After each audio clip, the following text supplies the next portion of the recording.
क्या आप जानते हैं, एक धोखे की वजह से एक नदी ने अपनी दिशा बदल ली थी। नर्मदा की ये पौराणिक कहानी प्रेम, विश्वासघात और स्वाभिमान की है। जानिए क्यों नर्मदा ने अपनी धारा बदल दी और आज भी पश्चिम की ओर बहती हैं।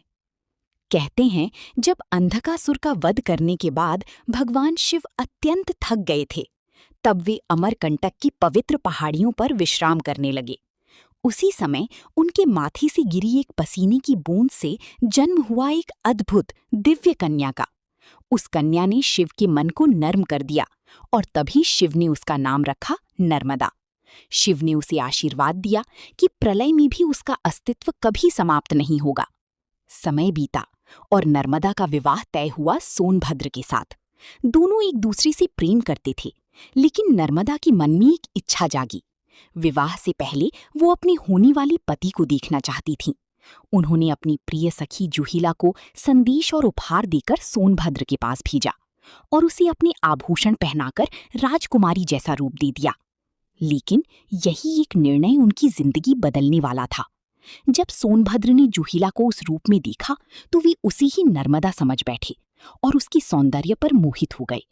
जूहिला ने भी सच छुपा लिया और यहीं से शुरू हुआ विश्वासघात। अगर आपको ऐसी पौराणिक कहानियां पसंद हैं तो चैनल को जरूर सब्सक्राइब करें। जब बहुत देर तक जूहिला वापस नहीं आई तो नर्मदा स्वयं वहां पहुंची और जो उन्होंने देखा उसने उनका दिल तोड़ दिया। उनके अपनी ही प्रेमी और सखी एक दूसरे में खोई हुई थी। ये दृश्य देखकर नर्मदा क्रोध और अपमान से भर उठी और उसी क्षण उन्होंने निर्णय लिया कि वे अब कभी विवाह नहीं करेंगी। और फिर उन्होंने अपनी दिशा बदल ली। जहां अधिकतर नदियां पूर्व की ओर बहती हैं, वहीं नर्मदा पश्चिम की ओर मुड़ गई। यही कारण है कि आज भी नर्मदा का प्रवाह बाकी नदियों से अलग है। कहते हैं, गंगा में स्नान करने से जो पुण्य मिलता है वो नर्मदा के केवल दर्शन मात्र से मिल जाता है। और एक मान्यता ये भी है कि जब गंगा पापों से बोझिल हो जाती हैं तो वे काली गाय का रूप लेकर नर्मदा में स्नान करने आती हैं। नर्मदा सिर्फ एक नदी नहीं है, बल्कि एक ऐसी कहानी है जो सिखाती है कि धोखे के सामने झुकना नहीं, बल्कि अपनी राह खुद चुनना ही सच्चा स्वाभिमान है। नर्मदा वो धारा जो कभी झुकी नहीं। हर हर महादेव।